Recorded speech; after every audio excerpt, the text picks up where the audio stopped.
let's look at an example of using these Taylor polynomials in order to approximate a function.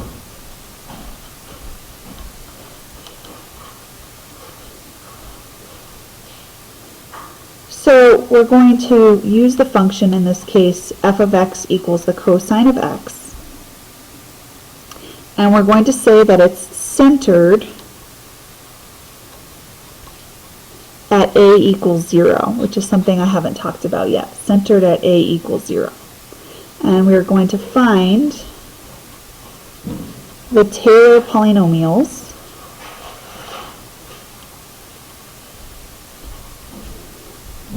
for n equals 0, 1, and 2. So we're only going to go up to 2, which is going to be something quadratic. And of course we could continue, but it's just a little bit tedious. So we'll stop at 2. So centered at a equals 0, this value a in the formula is what's considered the center. And so often when we look at polynomials, they're shifted that many units to the right based on whatever constant we see here, x minus h. Is something that we should be familiar with in algebra. And so, again, they just refer to that as the center. So here we're centered at 0, and if we're not centered at 0, then we could work with that as well, and I'll show you an example of that in a minute. So I'm going to sort of keep this information organized in a table. And the first column of my table is going to be n. I know that I need n equals 0, n equals 1, and n equals 2. Let me think about some things that I need to do in order to complete my calculations. Well, for each value 0, 1, and 2, I need to come up with my coefficient c. And so remember that my coefficient c is calculated by taking the nth derivative or the kth derivative of my function and then evaluating it at a. So the next column in my table is going to be that derivative. So I'm going to label it f to the kth derivative of x. My next column, I'm going to take that derivative and I'm going to evaluate it at a. And again, a should always be a value that's given. Here it's 0, so we'll take whatever function we get for a derivative and we'll plug 0 into it into this column. From here, I should be able to get my c sub k values. And remember, I'm going to take my derivative, evaluate a, and then divide it by k factorial. Once I have that value, I can write my different polynomials. So my final column will be my Taylor polynomial for that n value. So let's run through this. So the first situation I have is where n equals 0. And I can think of n and k as essentially the same thing. So I need the 0th derivative of my function, which means don't take a derivative at all. Whenever n equals 0, you're just looking at your original function f of x. And then I need to evaluate that function at a, which again is 0, and the cosine of 0 is 1. From there I can figure out my coefficient for n equals 0, and my coefficient is going to be 1 divided by k factorial or 0 factorial, which remember is 1. So my Taylor polynomial is going to be the expression c sub k. Just going to bring this formula back down for a second to remind you. C sub k, which is 1, we just calculated that, times x minus a, in this case a is 0, to the kth power, or the nth power, which is 0 in this scenario. anything to the 0 power is 1, and therefore my polynomial is just a constant in the case n equals 0. It's just 1. It won't be, though, as we continue. So let's move on to n equals 1 and n equals 2. So for n equals 1, I need to take my first derivative, and the derivative of cosine, remember, is negative sine. Let's evaluate that f prime at 0, at the a value that's given. And negative sine of 0 is 0. Let's take that and divide it by 1 factorial. 1 factorial is 1. 0 divided by 1 is 0. My Taylor polynomial for n equals 1, remember I have to take what came before it, which was 1, and I need to add to it c sub k, which we just got to be 0, times x minus a to the first power.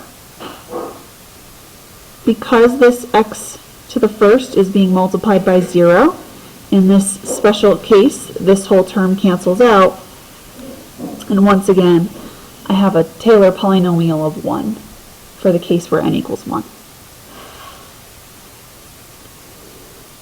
Continuing on to n equals 2, I'm going to take my second derivative, which is obviously just the derivative of my first derivative, and so the derivative of negative sine x is negative cosine x. If I evaluate that at 0, it'll give me negative 1. Take negative 1 and divide it by 2 factorial, and that gives you negative 1/2. Let's write our Taylor polynomial. Once again, I need to take what came before it, and I need to add the next round. So I'm going to take 1 plus c sub k, negative 1/2 in this case, times x minus a to the second power. And that can get cleaned up just a little bit only because a is 0, so x minus 0 is just x, and my n equals 2 Taylor polynomial is 1 minus 1/2 x squared. So you can see that you need n equals 0 in order to get n equals 1, and then you need n equals 1 to get n equals 2. So in homework problems, it'll always ask you to find the Taylor polynomial for 0, 1, 2, 3, however far they need you to go. They'll ask you to show each step. Let me do an example next where we're not centered at 0.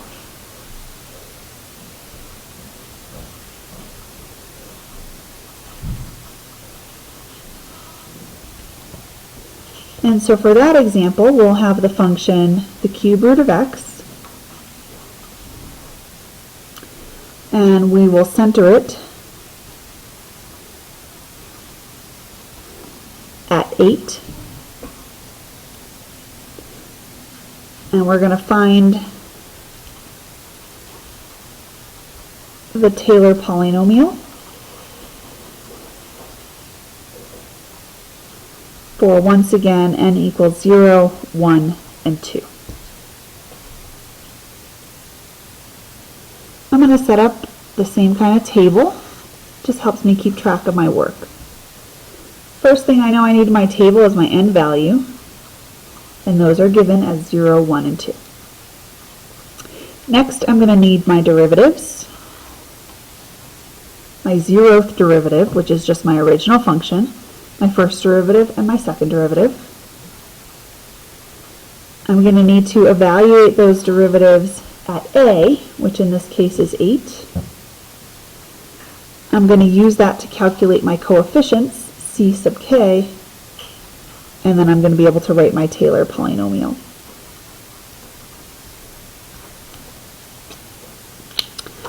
So remember, when n equals 0, that's just my original function, which is the cube root of x. And if I evaluate that at 8, the cube root of 8 is 2. My coefficient is calculated by taking 2 and dividing by 0 factorial, which is just 1, meaning that my final coefficient for n equals 0 is going to be 2. My Taylor polynomial would be that coefficient times x minus a to the 0th power. This whole thing goes to 1, leaving me with 2 for my Taylor polynomial. Let's take the first derivative of this cube root function. 1/3 x to the negative 2/3. Let's evaluate the first derivative at a. And to do this, remember a negative 2/3 power means the cube root to the negative 2 power. So I'm going to start with the cube root of 8, which I know is going to be 2. And then I'm going to do 2 to the negative 2 power, which is 1/4. And then I'll multiply that by 1/3. So all of that results in 1/12. You might want to go through that a little more slowly just to make sure it makes sense to you. Let's take that and divide it by 1 factorial, which is just 1, so that we get 1/12 for our coefficient. So remember here, I'm taking my previous term and I'm adding the next round. 1/12 times x minus 8 to the first. And, that can be simplified. So you can do 2 plus 1/12 x minus 8/12, which is 2/3. And then, of course, I could combine my 2 and my 2/3. It doesn't really matter. I think a lot of times in my math lab, it's going to be just fine with you leaving it uncombined, just like that. So we can try that, and if not, we would simplify and combine like terms. Okay, the n equals 2. I need second derivative. So let's take the derivative of what I had before. Multiply negative 2/3 times 1/3, that'll be negative 2/9. And then if I subtract 1 from the power, that'll be the negative 5/3 power. Kind of squeezing that in a little bit. Let's evaluate that at 8. I did have to cheat a little bit and use my calculator here, but I'm sure we could do it if we took our time. So the first thing I'd want to do is the cube root of 8, which I know is 2. And then I'd take 2 and raise it to the negative 2/5 power, which I know is 1/32. And I could reduce my 2 and my 32. And then I'd just have to multiply 9 by 16, which turns out to be 144. So negative 1/144 is my value. Don't forget that the coefficient is obtained by taking that value, negative 1/144, and dividing it by 2 factorial. So in this case, I can just put the 2 factorial in the denominator with the 144, and that'll give me negative 1/288. Okay, let's write our polynomial. I'm going to take what I had for n equals 1, and I'm just going to keep summing the terms. And so to that, I'm going to add negative 1/288 times x minus 8 squared. And again, we don't need to do all the simplifying here. It's nice to see the individual terms. So here's n equals 0, here's n equals 1, here's n equals 2, and we're just summing the previous ones to get the Taylor polynomial.